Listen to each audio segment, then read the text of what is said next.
The Taliban takeover of Afghanistan has provoked a flurry of new solutions. While most of the Western countries have denied to accept the Taliban's rule, some have promoted reconciliation. In the latest, the Afghan embassy in Tajikistan has removed the picture of Ashraf Ghani. His photo has been replaced by the picture of Amrullah Saleh, who has declared himself as the caretaker president of Afghanistan. The Afghan embassy in Tajikistan held a press conference with Ambassador Mohammad Zahir Akbar, emphasizing the latest developments in Afghanistan. The press conference was held with the Afghan envoy to Tajikistan in the presence of other cultural and political figures. The official Facebook account of the Afghan embassy in Tajikistan has put out a post announcing their decision to replace Ashraf Ghani's photo and the reasons behind doing so. According to the embassy, the vice president becomes the head of Afghanistan when the sitting president escapes or dies. For now, Amrullah Saleh is officially the head of Afghanistan.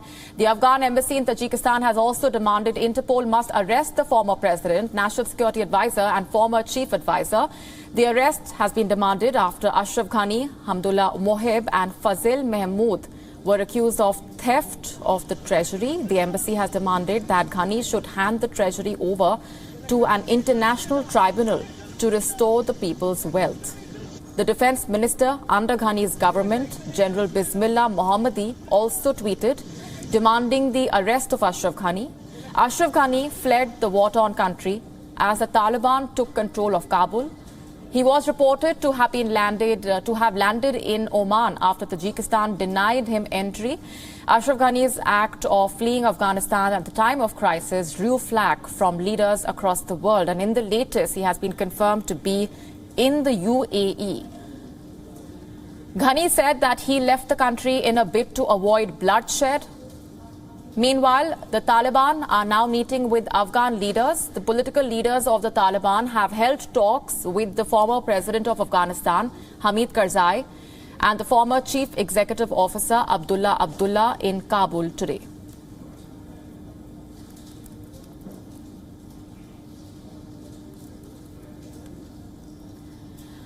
A bid to form what they call an inclusive Afghan government. Anas Haqqani, who is the youngest member of the Taliban's negotiating team, also met with Gulbuddin Hekmatyar in Kabul.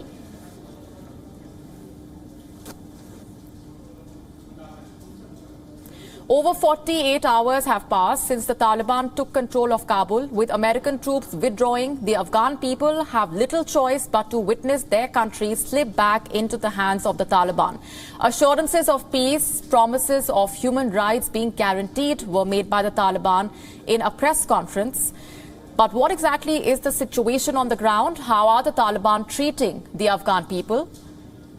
To start with Kabul, Taliban's armed vehicles were seen patrolling the streets of the capital. Police trucks were mounted with rifles. People were seen walking about. Traffic was moving around the capital. But these images showing a palpable sense of fear across the city. With the Taliban now controlling the Afghan capital, residents must now pass through a number of checkpoints to get around, including in the formerly heavily secured green zone of Kabul. That's not all. The eastern city of Jalalabad has risen up to resist the Taliban force.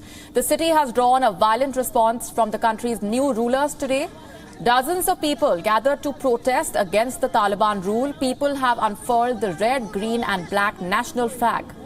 The Taliban flag, a white banner with an Islamic inscription, lowered from the areas they were mounted on. The video showing people carrying the national flag through the streets. The scenes in Jalalabad coming a day before Afghanistan's Independence Day, which commemorates the end of the British rule in 1919. The first pushback against the Taliban takeover in Afghanistan. Jalalabad was the last city that fell to the Taliban before Kabul.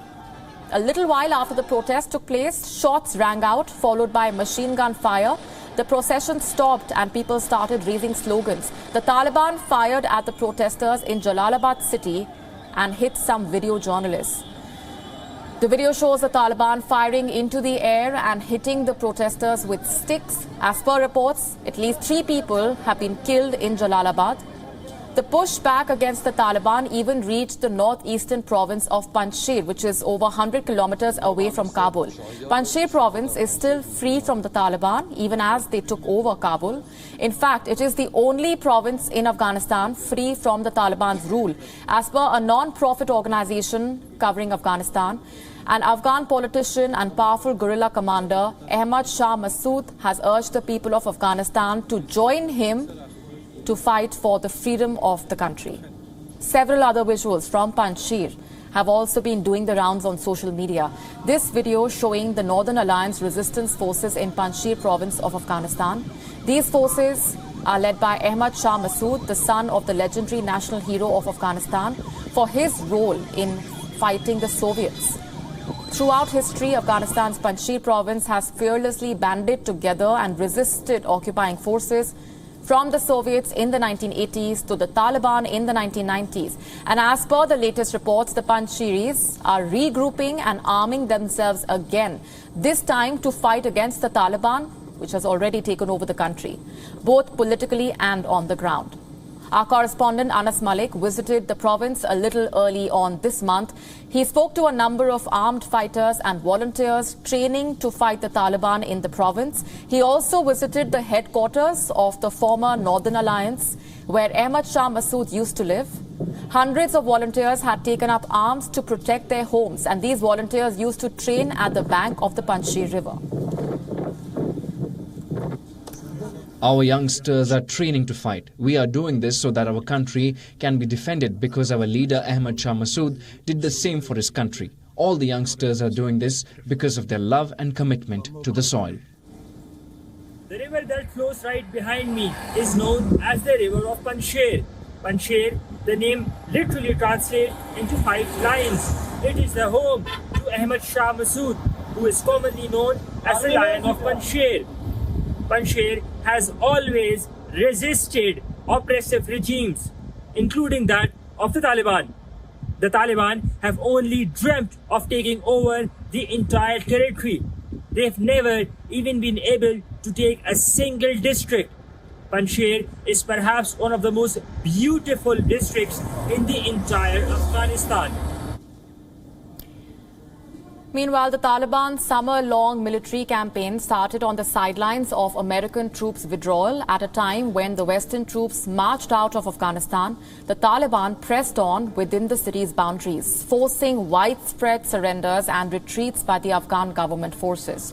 The first provincial capital that fell to the Taliban on the 7th of July, Kalai-Nor, the capital of Badghis province in the northwest.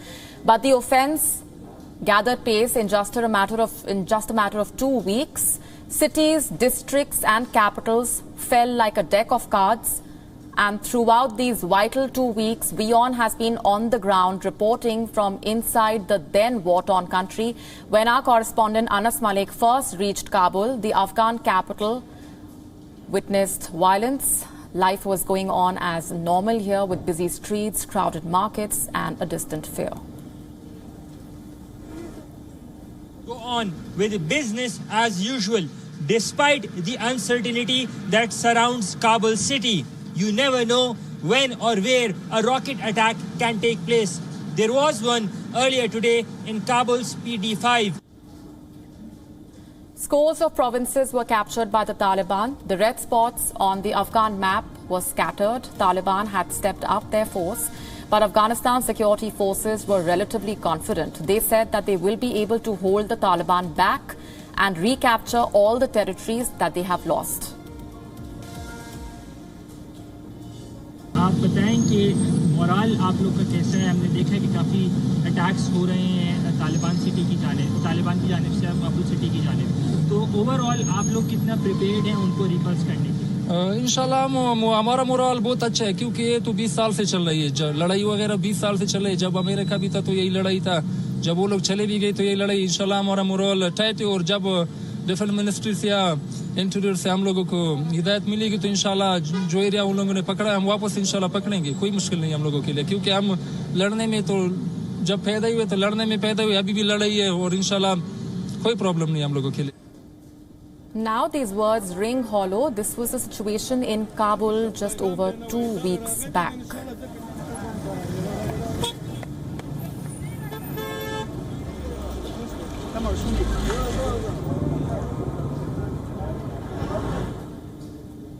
The first major victory for the Taliban was the fall of Kunduz province in the north. This was on the 8th of August. This was the time when 3 provincial capitals fell one by one within hours. Kunduz, Sarepul and Talokan. In total, the Taliban had 5 provincial capitals under their control, with Kunduz becoming the biggest prize. Ruthless land offensive had intensified with a fierce battle going on between the US-backed Afghan forces and the Taliban. And the entire focus turned to the provincial capital of Herat, the 3rd largest city of Afghanistan. WION's Anas Malik travelled to the province of Herat at a time when the Taliban had surrounded the capital city. On the 8th of August, home to over 500,000 Afghans were under siege. We saw clean roads and quaint surroundings, bustling markets and people on the roads, but the fear of a takeover was palpable. The Taliban had closed in. Local militias have now positioned themselves on the rooftops, armed with machine guns and rifles. They stood guard 24/7 on a rooftop. Bullet shells were still scattered on the roof, the wall riddled with bullet marks.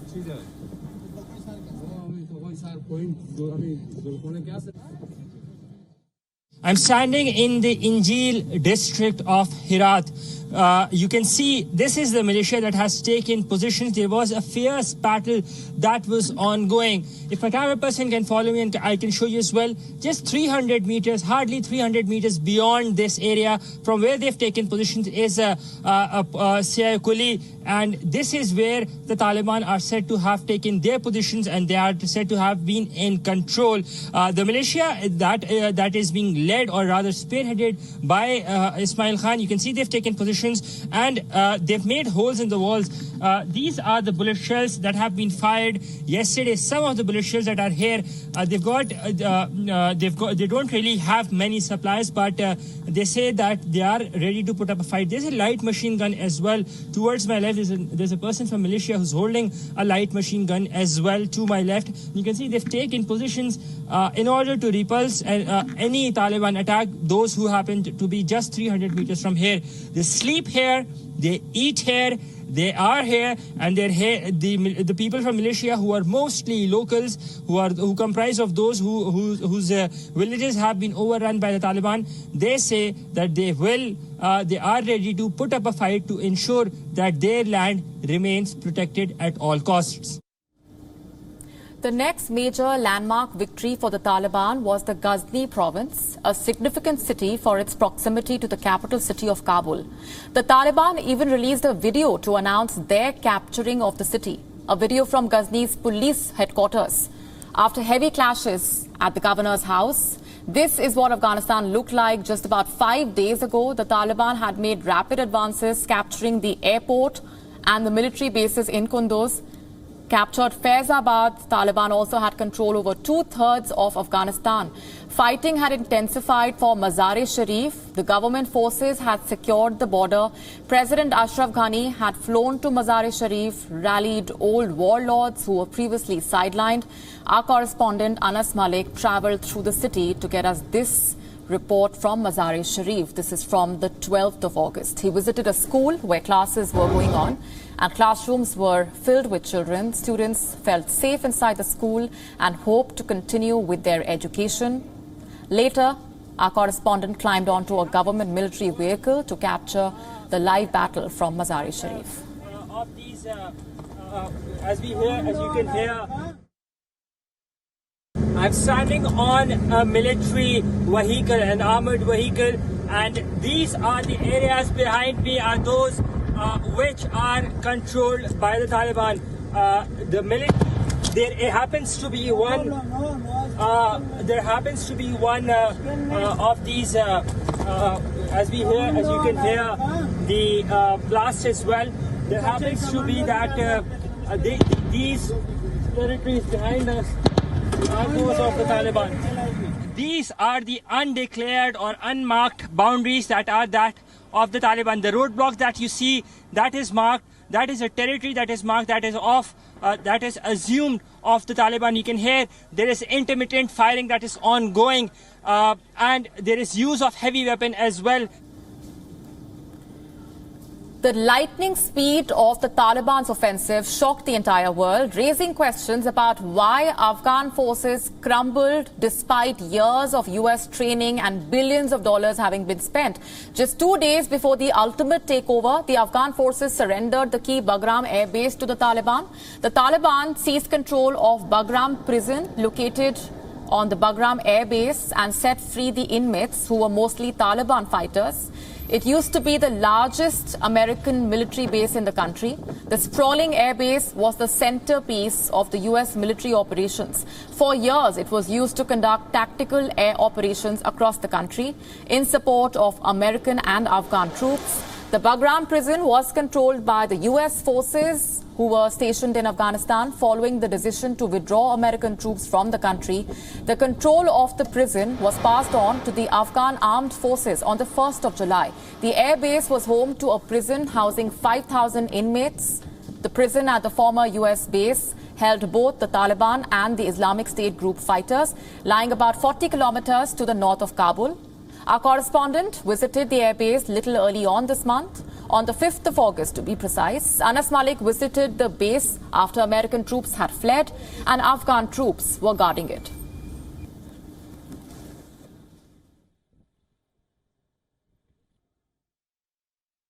This is the outer wall to the airbase.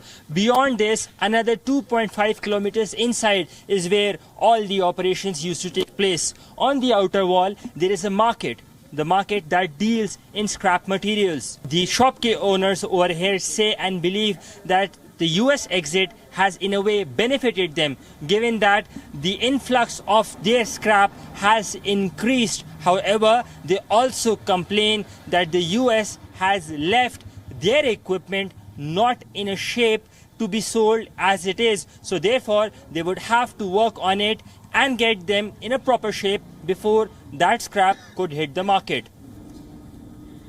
Now, tens of thousands of civilians in Afghanistan are living in fear and dread as the Taliban take control. For Afghans living across the United States, the last few days have been full of panic and anxiety as they fear for the safety of their families back home. Most of them blame the United States for the crisis back home. As American troops leave Afghanistan and the Taliban cements its control over the country, Afghans living in the U.S. fear for their family's safety back home. Once the Taliban capture Kabul, Afghanistan, there is no future, no hope, no one feels safe. 35-year-old Najib Kohistani lives in Fremont, California. He's one of the roughly 156,000 Afghans now residing in the U.S. He says he thinks the U.S. should have finished what they started when they invaded Afghanistan 20 years ago. They should stay until, the Taliban defeated completely. But the Taliban was like day by day, they were getting like stronger and stronger. They should stay. They should, defeat them like completely, then come back. Many have clamored for Washington to take in more Afghans after the Taliban seized the capital, Kabul. Thousands of desperate civilians rushed to Kabul airport on Monday, prompting the U.S. to suspend evacuations. Some clung to a U.S. military plane as it taxied on the runway, according to local broadcaster Tolo News. Aisha Wahab, the first Afghan-American woman to be elected to U.S. public office, called the withdrawal heartbreaking. The sad fact of the matter is that there was no attempt for nation building. And even with these governments in place, the United States legitimized warlords of the previous decades in positions of power and gave them more authority and more control in the country. That right there started the catalyst to what we see today.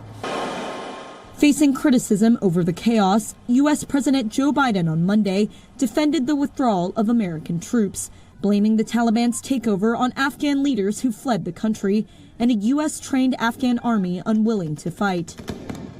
The U.S.-based Afghan Council is trying to help Afghans file visa requests for their relatives still stuck in the country. But they say there's little else the organization can do. WION now available in your country. Download the app now. Get all the news on the move.